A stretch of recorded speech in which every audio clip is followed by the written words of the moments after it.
Newsflash! That whispering sound you hear is the swish of a cloak, and that crick in your neck is actually a knife. Hooray! It must mean that Assassin's Creed 3 is almost upon us. To celebrate, here's our quick-fire history of Assassin's Creed. Be warned, if you've not finished the other games yet, what follows is the spoiler-apocalypse. History time, kids, Assassin's Creed style. Once upon a time in Crusades-era Holy Land, there was an assassin called Altair, who, surprise, isn't you because you are his present-day descendant called Desmond, who's been kidnapped by a man who looks like my old maths teacher and strapped into a device called the Animus, where he's forced to live out his ancestors' memories through the medium of shivving people in the neck. So a few history-shaking stabs with Altair later, and it turns out Grandpa Smurf Assassin was the bad guy all along and had planned everything in Assassin's Creed 1 just to get his hands on a mystery artifact called the Apple of Eden.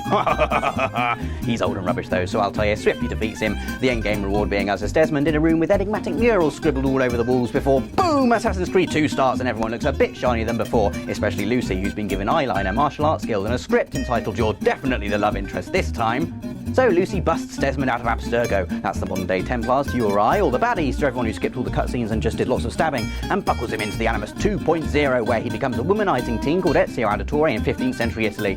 Ezio stops the lady chasing and starts the baddie knifing after seeing his family unjustly hanged, igniting a 20-hour revenge spree across Renaissance Italy that Ezio ends with a beard and a fistfight with the Pope.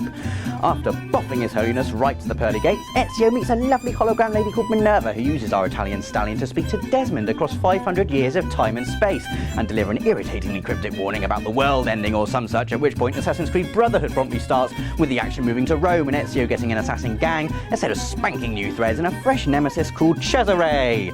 He's got rubbish hair and fancies his sister though, so Ezio builds an assassin army and lobs him off a tower, while back in Desmond Land, our 21st century assassin grabs another Apple of Eden from under the Roman Colosseum, is possessed by another hologram lady, this time called Juno, and guts lovely Lucy with his hidden blade.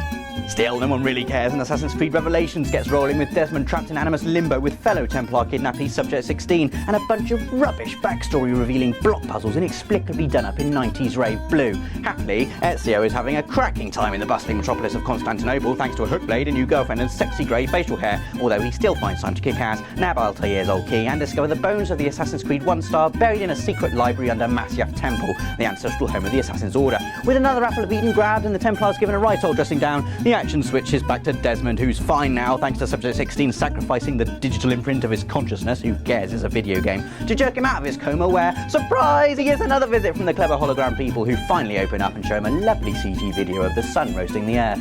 Yeah, it's your job to stop that happening again in December 2012. Good luck in Assassin's Creed 3, Desmond. Wow! Imagine if the world really was ending in December. Imagine how many biscuits you could eat between now and then.